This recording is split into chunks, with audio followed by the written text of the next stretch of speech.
people shooting other people, and those are the people that we want off the streets. There'll be times that the public may not see this magnificent presence, but I can rest assured that these resources are utilized towards street gang subculture.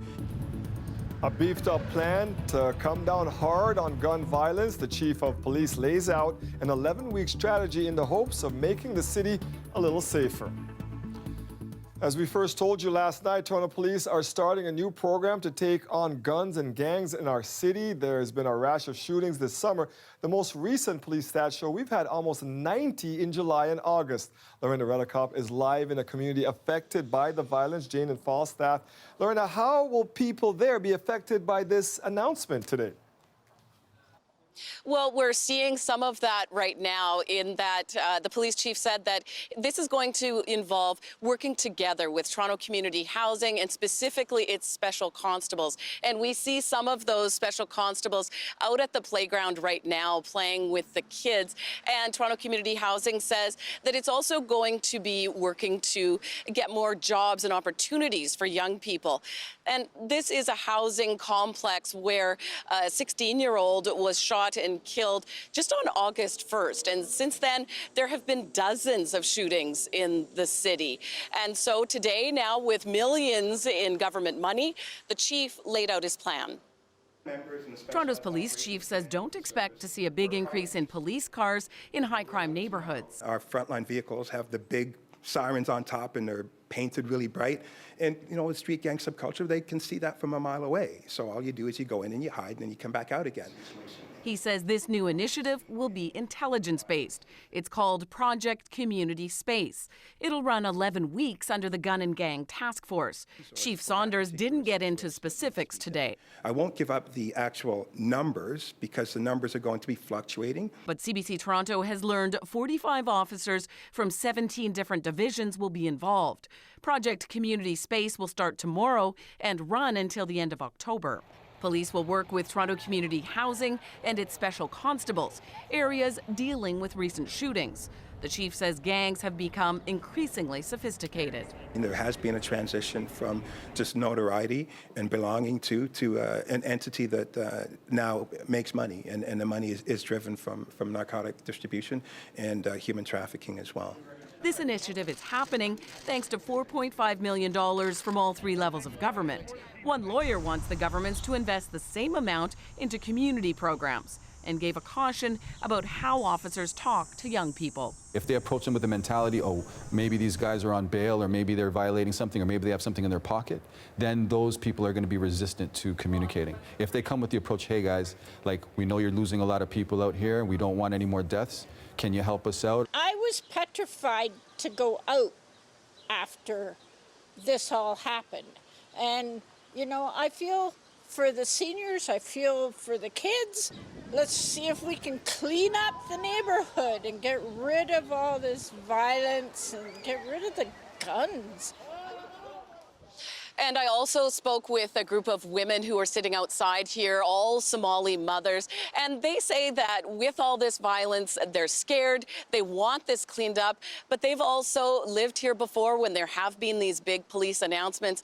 They say in the end, though, they feel that not much changes, and so they hope that this time this will be different. Yeah, that park behind you should be filled with children playing, Lorenda. We're also hearing from the police union about the chief's plan. What do they have to say about it? That's right, Dwight. So they put out a statement, and the union is raising concerns that without the proper resources, it will be difficult to make a real difference and do proper community policing. And that statement reads in part, currently the Toronto Police Service is down over 900 police officers. If we want safer communities, we need a sustainable solution that does not only rely on bringing officers back to work on overtime. So that's the concern from them, that this really is involving not extra officers exactly, just extra officers for this program, but working extra hours. Dwight, I'll send it back to you. Thank you, Lorenda. And police are still looking for a man in connection with a shooting in Mississauga yesterday. Surveillance video from neighbors has given new insight into what happened leading up to the incident. And as Linda Ward explains, it all started with a loud argument on a quiet street. The argument started at this home and extended down this alley. Residents say they heard the couple violently arguing over a set of keys. Now, some high-quality video from an adjacent home shows the couple walking towards Cherry Blossom Circle, where the woman was shot. You see him clearly here. He's holding a towel over his hand. And she's walking out barefoot. They're arguing. And you can clearly see it's him. Zanera Loan's cameras take us to the front of the house and down the street. You can see a knife in the woman's hands clearly. They walk along the road here fighting. Neighbors say the woman was trying to stab him, and then there were gunshots.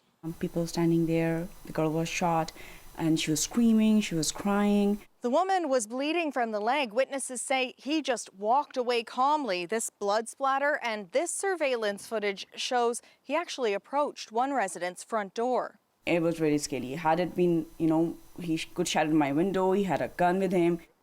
Police followed this trail of blood all the way along this road, through the park and onto an adjacent street where they say the suspect jumped into a police cruiser. Now, police deployed a taser, even fired on the vehicle to try and stop him, but he got away anyway. About 10 minutes west of here, he ditched the cruiser, and police say he stole a Santa Fe and got away again. 31-year-old Michael Cleghorn isn't just wanted for this. He's also wanted for a 2017 murder in Thunder Bay and some sex assault charges in Toronto. He hasn't been seen since, and that has some residents worried. I was shocked because this neighborhood is really quiet. It never happened here before. I'm living here for like over 5 years now, and this is first time I got this kind of incident. It's very scary to see that it happened right beside our own house. Police don't know if he's still driving that Santa Fe, but say if you spot Cleghorn, don't approach. He's possibly armed and definitely dangerous. Linda Ward, CBC News, Mississauga. The province's police watchdog is investigating after a man was shot by an officer in Vaughan last night. It happened in the area of Islington and Steeles around 8. Officers were trying to stop a stolen vehicle when the driver of the vehicle hit another car. After a confrontation between officers and the driver, one of the officers shot the man. He was taken to hospital with serious injuries. The female passenger of the vehicle was taken to hospital as a precaution, along with the officer involved. The SIU and the York Regional Police are in both investigating. Anyone with information is asked to contact police. Residents in this building at 650 Parliament Street were forced out almost a year ago because of a fire. Today they found out it's going to be at least another 3 months before they can get back in. I'll have a full update coming up. A scathing new report says Prime Minister Justin Trudeau broke the rules. Canada's Ethics Commissioner says Trudeau improperly pressured the Attorney General in the SNC-Lavalin affair. Here's some of the key points from that report. It found the Prime Minister contravened Section 9 of the Conflict of Interest Act. The PM used his authority to circumvent and undermine the public prosecutor's decision. You may remember that SNC was facing a criminal trial, and the commissioner found Justin Trudeau and his top officials sought to have the Attorney General overrule that decision by the prosecutor. The report also says senior staff would not have acted without knowing the Prime Minister's position on the SNC-Lavalin matter. And the commissioner also stated that partisan political interests were improperly put before the Attorney General for her consideration in the case. Here's what Trudeau had to say about the findings. I take full responsibility. The buck stops with the Prime Minister, and I assume responsibility for everything that happened in my office. This is important because I truly feel that what happened over the past year shouldn't have happened. Trudeau has long insisted he had the economic interests of the country at heart and says he can't apologize for standing up for Canadian jobs. SNC-Lavalin is facing criminal corruption charges, but the Prime Minister and others want to proceed with a non-prosecution agreement that will keep the firm out of court. If convicted, SNC could be banned from bidding on government work for 10 years. The Montreal-based company has 9,000 workers in Canada and 50,000 worldwide. The leaders of the opposition parties were quick to call out the Prime Minister. And what we have now is a clear picture of who Justin Trudeau truly is, and it's not who he promised he would be. He promised he would be accountable and ethical. Instead, time and time again, he has used the power of his office to enrich himself, reward his friends, and punish his critics. It's unprecedented that the Ethics Commissioner now has found 2 contraventions of the Conflict of Interest Act, 2 contraventions. And this one specifically, the deep concern is that Mr. Trudeau, the Prime Minister, was working to benefit the interest of a multi-millionaire corporation and was working to benefit his own self-interest to get re-elected. Singh went on to say that Trudeau is not fit to be the Prime Minister of Canada. Scheer says he believes there is enough evidence to support a further investigation by the RCMP. Hannah Thibodeau joins us now. Hannah, we've been talking about this for a while. Yeah. Can we call this an October surprise? Because we thought this October surprise was actually going to happen in October. It is now happening in August. And we heard what Scheer says. He wants the RCMP to get involved.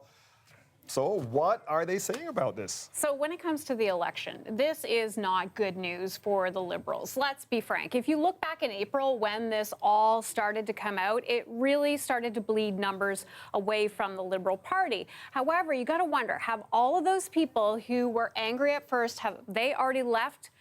Or will there still be more who will leave? So the Liberals are not happy about this. This is not the way they wanted to head into this pre-election campaign. And we're 10 weeks away, just under 10 weeks away from the day voters cast their ballots. But there's no fines for what the Ethics Commissioner found today. No. This is really now going to be decided in the court of public opinion. How about the criminal court and the RCMP, though? Do you think that they might then pick this up? Well, that's a really good question because we heard from Andrew Scheer. He thinks the RCMP should investigate. But if you dig into this report in graph 325, if anybody wants to go there, it really looks like no. The obstruction of justice allegations, that was something that was brought up, that could potentially be what the charge is. It seems to be suggesting in this that it would really be an ethical breach because the Prime Minister didn't specifically ask her to intervene. What he did do in this, he sought an explanation on her decision-making that she considered every possible option. There wasn't that implicit direction. So that's what Mario Change your decision. Yeah, says about this in this. However, our colleagues in Ottawa did reach out to the RCMP, and what they say is that they're examining this matter carefully with all available information and will take appropriate actions if needed, if required, but they're not going to comment any further on that. That's not really saying whether there will be an RCMP investigation or not. It's saying that they're looking at the matter. Let's look at this election timing. You've mentioned it. We're a few months out. This might have been worse for them if it happened closer to the election. Do you think the time in between then that Canadians may forget when they go to mark their ballots then? Well, when we're talking to Liberals today, you know, already they're trying to spin their way out of this. They're saying, well, look, the big issues are climate, the environment. Change that channel. Yeah, exactly. So that's what you're going to hear the Liberals out there spinning. But when you listen to Andrew Scheer He's not and the letting it go. NDP, they will not be letting this go. This is the second time there has been the Prime Minister breaking an ethics law, and that's the first time for a Prime Minister ever to have broken ethics laws. So they're going to stay on this. They're going to play it as, look, if he's going to come out and say he's doing things differently like he promised, but he's not, this is the line we're going to hear from them. Then it's going to be up to Canadians to decide. Yeah, and others may have broken it. They didn't get caught. It sounds like he got caught. That's potential too. Yes. Thank you, Hannah. Thanks, Dwight. We have now heard from the other key player in this affair. In a statement, Jody Wilson-Raybould writes, the report, quote, represents a vindication of the independent role of the Attorney General and of the Director of Public Prosecutions in criminal prosecutions. The report confirms critical facts consistent with what I shared with all Canadians and affirms the position I have taken from the outset.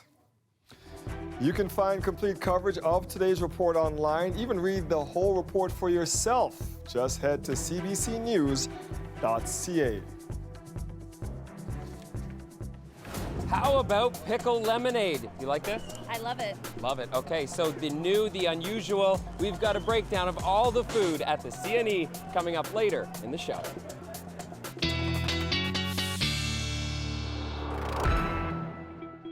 I think we're going to pass on the pickled lemonade. How about you, Colin? I probably will pass on that. But I do like a lot of things pickled. Nowadays, anything they'll put in there, asparagus, whatever, pickled, Oh, so good.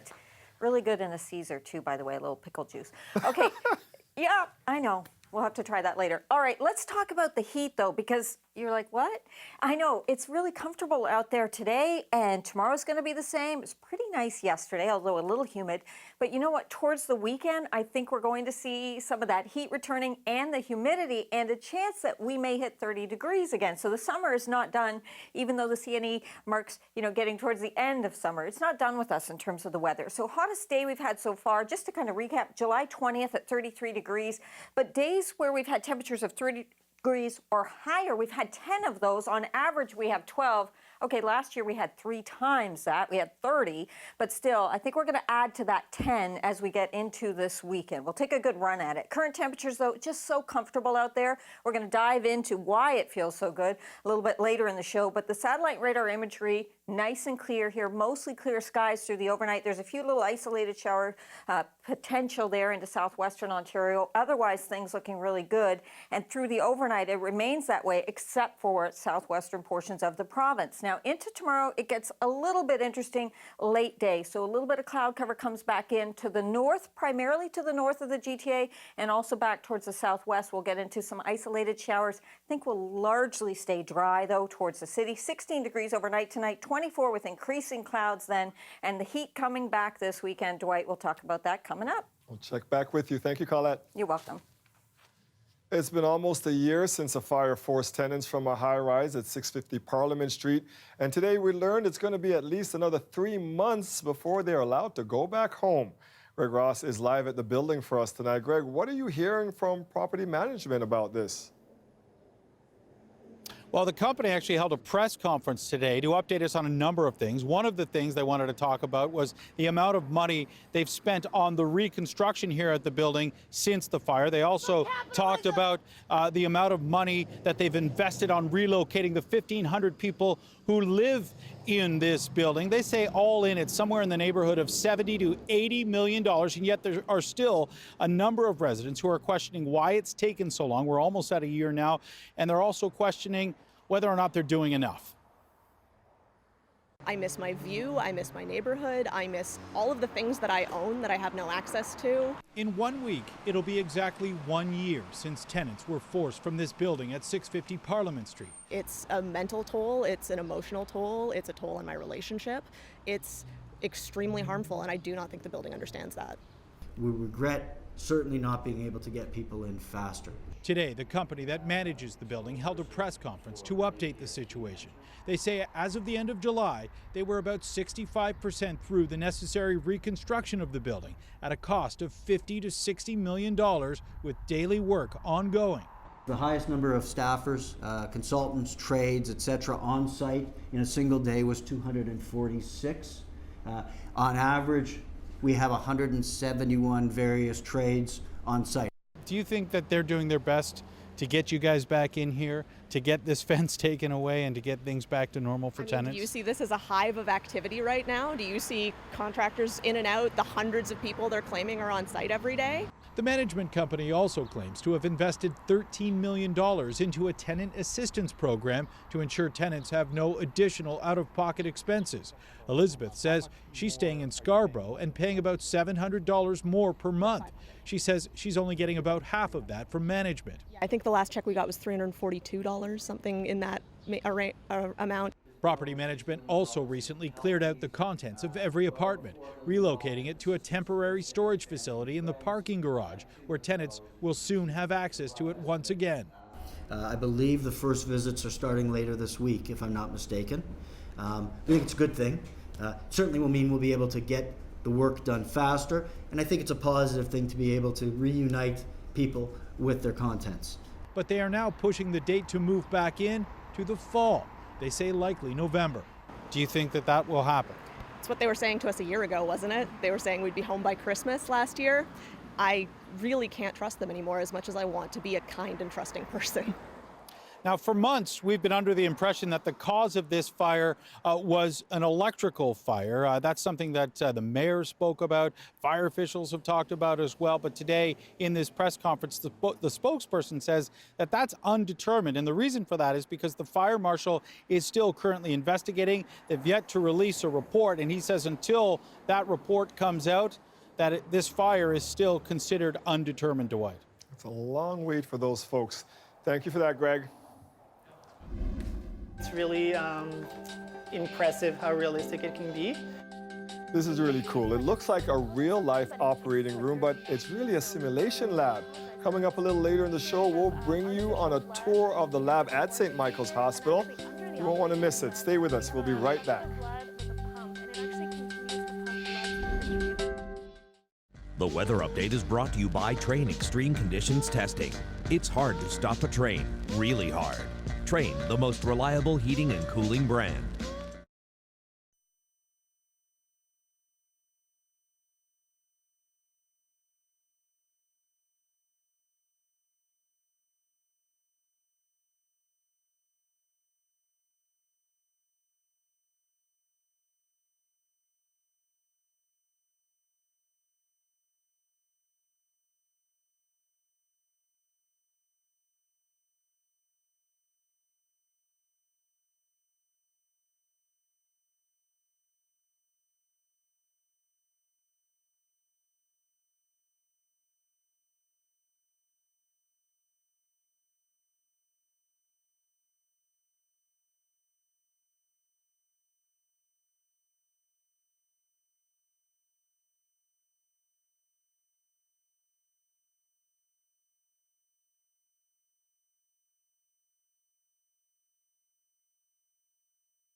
The CNE kicks off on Friday, but today we got a sneak peek at the fun you can expect down at Exhibition Place until September 2nd.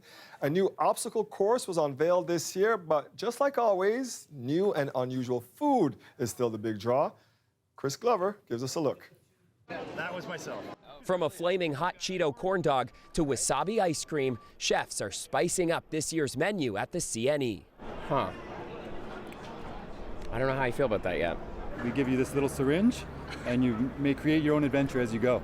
Your burrito, your ideal dose of scorpion hot sauce. The chef behind it has come to Toronto's fair since he was 14. This year, he developed a cookie dough burger as well. It started off just as like the cookie dough, and then we just wanted some extra flavors, and you kind of just keep adding until something works, and this is where we ended up. What you have in your hand is steaming. I don't know if you know. This is our liquid nitrogen.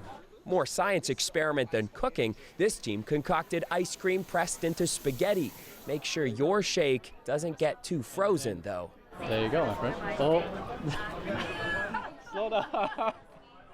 Let me get you another one. It was best dill on the midway at the Calgary Stampede. Best dill on the midway. Kind of a big dill is what it was.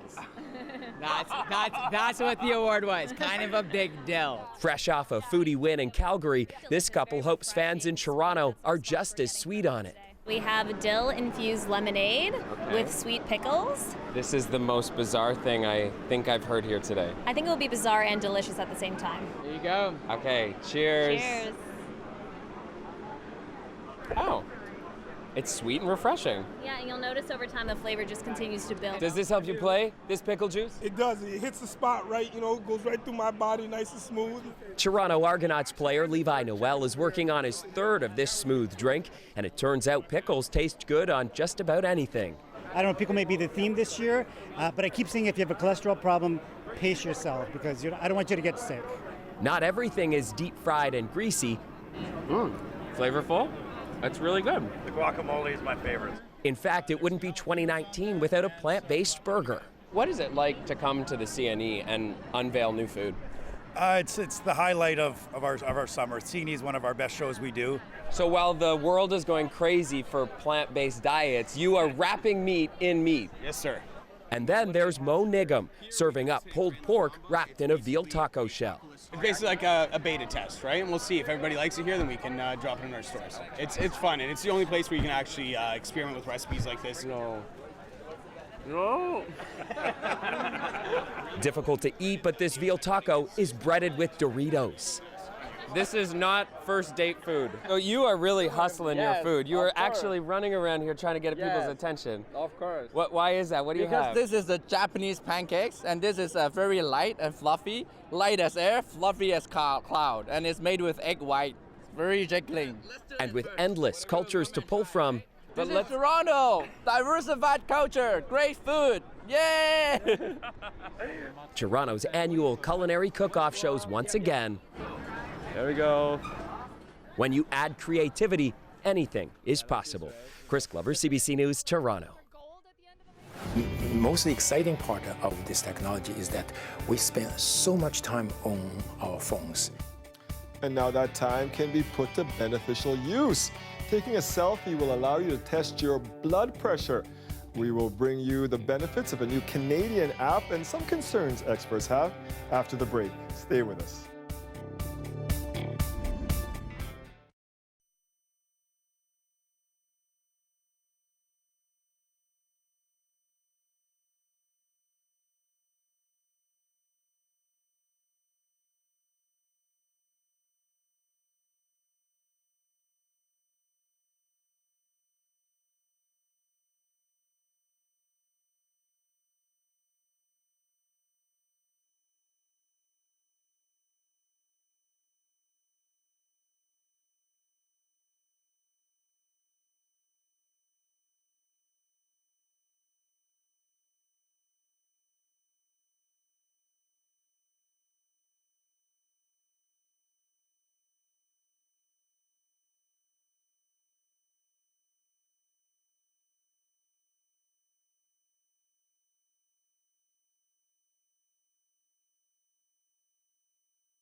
Much like how a pilot goes through flight simulation training, the healthcare industry uses simulation to improve patient care. Toronto's St. Michael's Hospital has one of the country's top training facilities, and Ali Shia-san got a tour of the simulation lab there, and I hear, Ali, it's really something to see. Absolutely, Dwight. Even though I was witnessing a simulation of a high-stakes surgery, my heart was racing. From the urgency in the anesthesiologist's voice to the EKG beeping and then flatlining, this story is a glimpse inside the OR and what doctors really deal with. Healthcare's come a long way in the last 30 years to move from old school learning to modern day state-of-the-art teaching. So this is a trauma patient. He has ASA is 4E. The patient arrives at St. Michael's Hospital in critical condition. Ashley, can you please call the blood bank and see if they have 4 units cross-meshed and ready to go? He was in a car accident and is hemorrhaging internally. The doctors need to find the source of the bleed fast. There's a lot of blood here in my surgical field section. Can you see where it's coming from? I can't seem to find the source. Okay, can I get some suction yet? Okay, this patient's getting tachycardic. Can you try to find where you get the bleeding and see if you can clamp it? Yeah, the liver looks good. Clamp. Anything from the spleen? No, spleen is clear. So in about 30 seconds, we're going to convert him into a VFib arrest. Patient's in a cardiac arrest now. We have a crisis. The patient's in VFib. Okay, so can you please pack? We're starting compressions and get the pads on, please. Call for a massive transfusion protocol. Okay, can you please pack? Try to control the bleeding as much as you can. Okay, the pads are on. Charging. Okay, we're gonna deliver a first shock. Hentley, whenever you're ready, can you just stop? Everybody clear? I'm clear, you're clear? Okay, everyone's clear. Shocking. Shock delivered. Resume compression. Okay, we're gonna try to transfuse 3 units. We're gonna do compressions for another minute or 2, and then we're gonna check pulse. Okay, I think I got it. Everybody away. We're gonna shock. Okay, everybody's clear. I'm clear. Everybody's clear. Okay, shock. 2019. Shock delivered. Christine, can you please check for a pulse?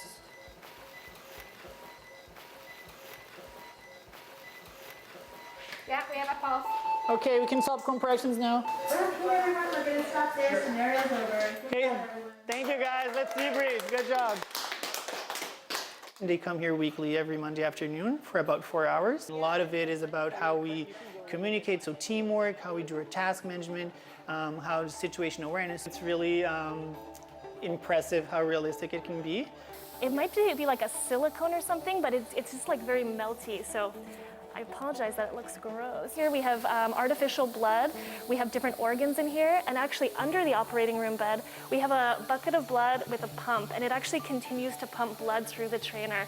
So that way, even as they suction the blood, it continues to fill up until they've done the intervention that would fix the bleed. It's quite realistic. So recently we did a scenario. They last about 10 minutes, and at the end we said, okay, everybody, the scenario's finished, and they didn't want to stop because they were so engaged, they had an emotional connection, so they wanted to keep going. So we said, oh, really, it's over now. These mannequins are so realistic. They breathe, they blink, and they're even warm to the touch. Wow, in his hand. What the? Now he's thrown up? Yeah. We don't want to simulate a death in a very junior resident because that might be overwhelming emotionally and psychologically and even impact their careers. We're running simulations in this facility as well as across the hospital at the bedside in different departments of the hospital, and thousands of people, staff physicians, nurses, different health disciplines, students, they all go through simulation activities. It's so much more than the world's most intense game of operation. What's learned in a sim lab can influence hospital design. Practical things that got changed were the layout of carts, the layout of the room, where do you put the clock, simple things.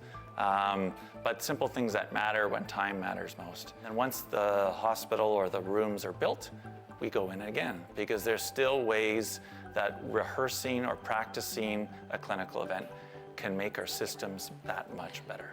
Girl, that's precious extra seconds. As much as we can do of research and finding ways of using simulation as an educational tool, that can actually advance medicine is really what I'm looking for, and what I think St. Mike's is also looking for.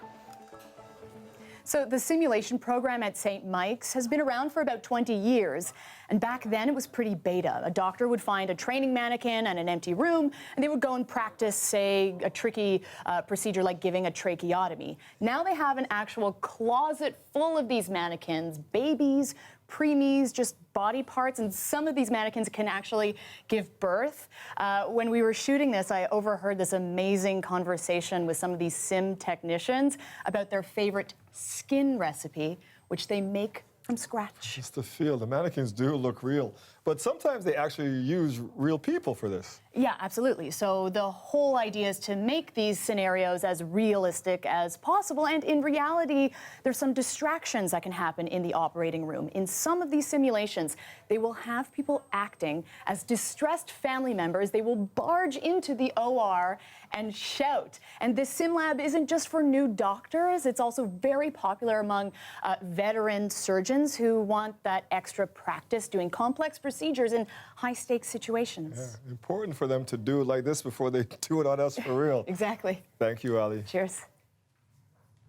For a closer look of the inside of the sim lab and how it works, head online to our website.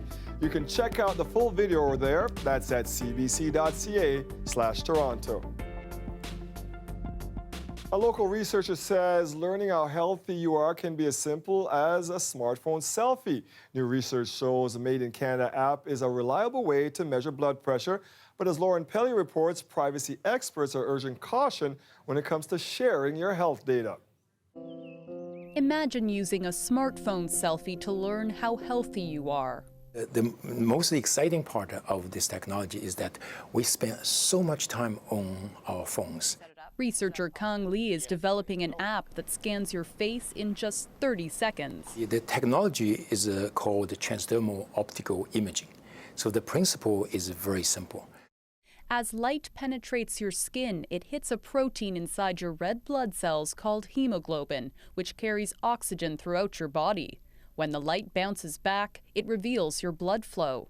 Lee's app captures that data to figure out someone's blood pressure and more. So our app can measure accurately your heart rate, your stress, your blood pressures, your BMI, your facial skin age, your cardiovascular disease risks. And finally, you have a total health score. While more research is needed, one early study showed the technology is roughly 95% accurate at predicting someone's blood pressure in under 2 minutes. We decided to test it out and compare it to traditional methods for assessing your blood pressure, body mass index, and heart rate. By using an arm cuff and some number crunching, a nurse was able to share my health status. The results were almost identical, but it took a whole lot longer than the app. This is actually, it took at least 3 years of work to get to where we are. Lee's full app isn't on the market yet, but hundreds of other high-tech health companies are already tracking users' data, from weight changes to hormonal cycles. Others, like 23andMe, are offering DNA analysis results over email. That means there's now a whole lot of personal health data floating around on these. So what's that mean for modern medicine and your privacy? Imagine if some very sensitive health-related data got into the hands of your employer or your insurer, and you didn't know about it. So you know how we have these eyeball recognition you see on the movies? So could they actually take that image of my eyes and then now create an image, which is basically just a digital number that they can then feed and then bypass any type of security? So these are the kind of strange things that we need to think about. Lee says his app won't tie health data to someone's name, keeping it anonymous, and he hopes it will do more good than harm. The preventative care and medicine will save, make our life better, also save a lot of costs to our healthcare system. Lauren Pelly, CBC News, Toronto. It appears bond investors have a gloomy outlook for American and global economies. It was a bad day for the markets. The threat of a recession sent the Dow Jones Industrial Average plummeting 800 points. That's about 3%. The TSX also took a hit, down 304 points. Stay with us. We'll be back.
Cleaning up the Great Lakes may be helping the city cash in. That's what a new report is saying, linking the health of the water to economic growth. If you look at how much development and not just residential, but residential and commercial development has happened, south of Front Street in the last 10 years, it's actually massive. It really is a massive amount of development, and all of that is contributing to the improvement of the economy. The International Association for Great Lakes Research published a study examining 10 waterways in the province. It found that cleaning up waterways attracted people to the area, which leads to the revitalization of the economy. And the report says that's true here, saying an $80 million investment in Toronto's waterfront has generated upwards of $4 billion. A teenage climate change activist who inspired student protests around the world has begun her zero-emission journey across the Atlantic Ocean. Instead of flying to the United Nations Climate Action Summit next month, she set sail today from England. Susan Ormiston was there. Greta Thunberg, the 16-year-old climate activist from Sweden, has left the port of Plymouth and she's on her way to America on a 60-foot sailing yacht, skippered by a professional crew, and she's accompanied by her father. She's chosen to sail to America instead of flying, making a point that there's too much carbon emitted from air travel. She says she's not telling people what to do, she merely wants to set an example. I'm just doing this because I want to do this myself, and I am one of the very, very few people in the world who actually can do this, and then I think I should take that chance to do this. A year ago, this young woman was barely known, but in that year, she's really cut a swath across Europe and become a high-profile climate activist. That has also made her a target of climate deniers and people who believe that she is being manipulated by adults to spread the climate crisis message. She brushes that off, saying they don't have to believe me, I'm sticking behind the science.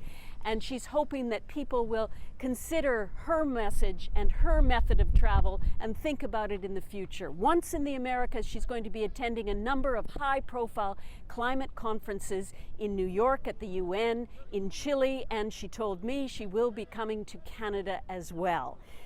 Greta Thunberg has been a real phenomenon, particularly amongst young people who believe that they are inheriting a polluted planet and have lined up to follow her lead. Off to America, the voyage is expected to take about 2 weeks, give or take, depending on weather. Susan Ormiston, CBC News in Plymouth.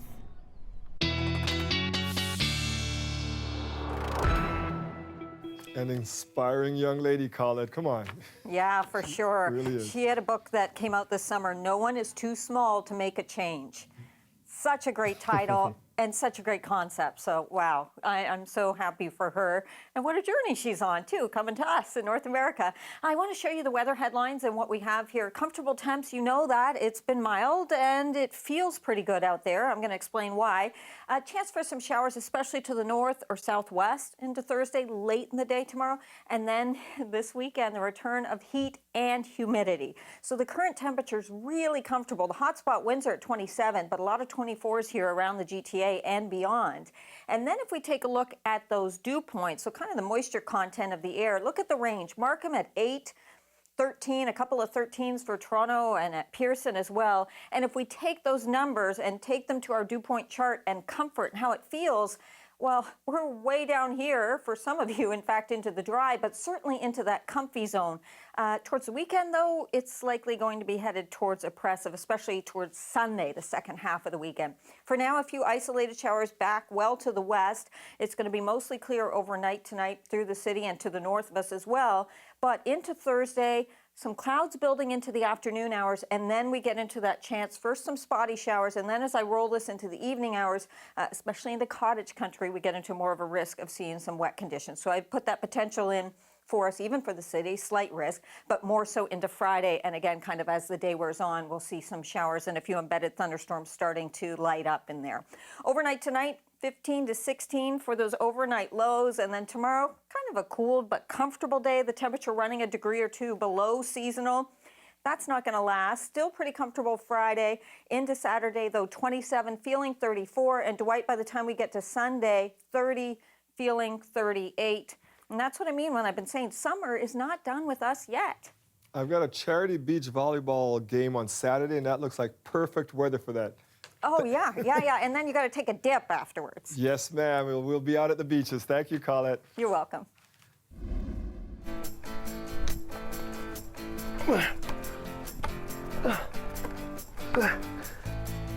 What's new at the CNE? I'm Chris Glover. Coming up, a new obstacle course that you can go on and how there's a lot of money up for grabs. I'm not competition though.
Let's head back to the CNE now. We already showed you all the new and, let's say, interesting foods on offer this year, but how about everything else? Here's Chris Glover again with what you can expect over the next 2 weeks.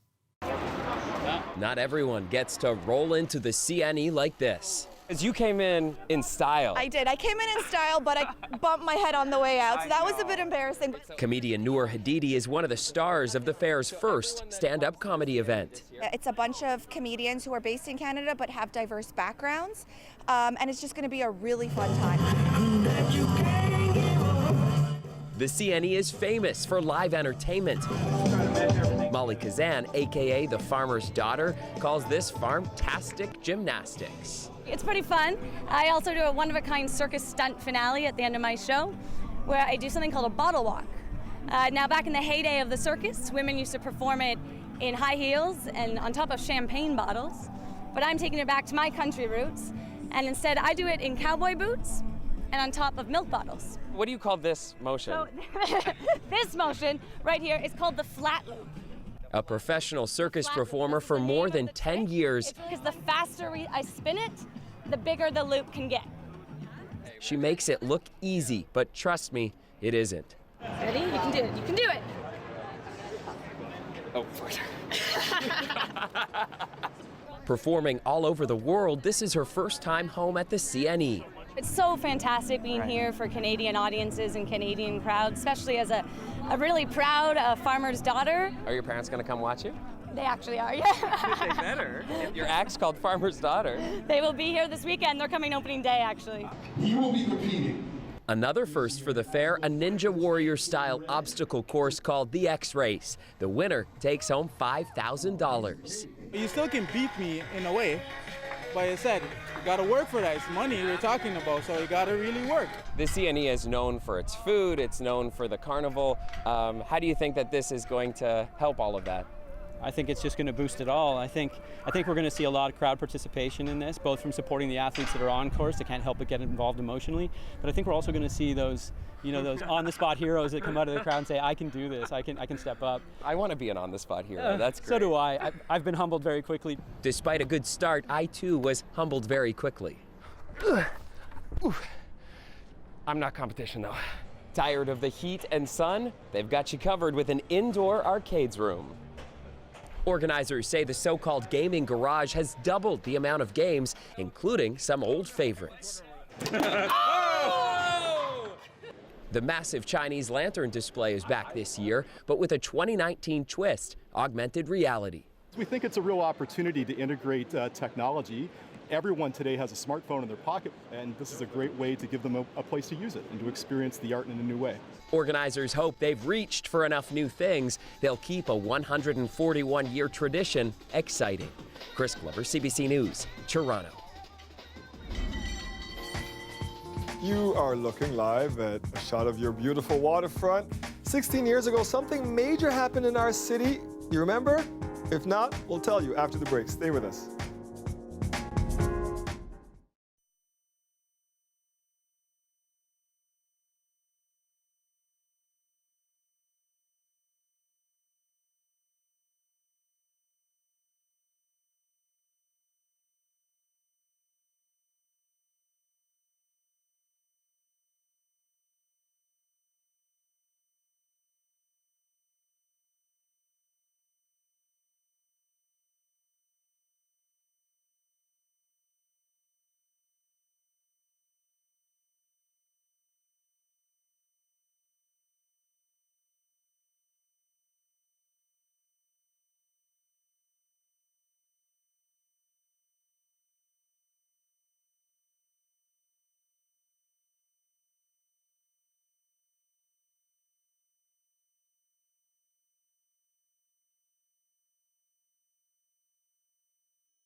Where were you when the power went out? Today marks 16 years since one of the biggest blackouts in history. Everything ground to a halt just after 4 p.m. The Premier has declared an energy emergency across the province. In the downtown core, there is no power. September 11th. That's what's going through my mind right now. There is no subway, there are no buses, there are no streetcars, nothing for now. We're all stuck together. Yes, we were all stuck together. It was commuter chaos all over the GTA. Subway, streetcars, buses, everything stopped running and traffic signals were out. Citizens directed traffic to help move things along. Thousands of people spilled out of buildings, onto sidewalks and into the streets of the downtown core, just trying to find a way home. Flights were canceled and thousands of travelers were left stranded at Pearson. There would be no answers for hours as to when the power would be restored. The blackout extended over 24,000 square kilometers from Chicago all the way over to and down the Atlantic coast, including most of our province. And today on Twitter, Virginia Kelly writes, I remember the heat, people walking miles to get home, and the neighborhood barbecue on our street. It was delightfully quiet. And Marlene G remembers the best part was seeing how people came together to help one another. I remember a harried policewoman rushed into direct traffic and a construction worker ran out and gave her his orange vest and a bottle of water. We really did come together that night. I remember helping a store owner eat some ice cream because it was all melting and he was worried about what to do with it. So I had to help. So, doing your part. Yes, and we still have ice cream weather happening today. Yeah, we certainly do. You know, really towards this weekend, too, you're going to want a nice ice cream. We're going to see the temperatures back up, the humidity as well. Yeah, it's a little more comfortable than at the moment. So overnight tonight, the forecast 16 degrees with mostly clear skies. And then tomorrow afternoon, we are going to see some clouds increasing, 24 for the high. Can't rule out an isolated shower, but Dwight, a better chance to the north, the northwest of us, and southwest Ontario. All right. Were you here for the blackout or were you down south? I was down the road. I was in Kingston, and my sister was visiting from Arizona, and so there was nothing to do but visit. It was wonderful, actually. Perfect. Good memories. That's it for us tonight. We'll see you back here tomorrow. Good night, everybody.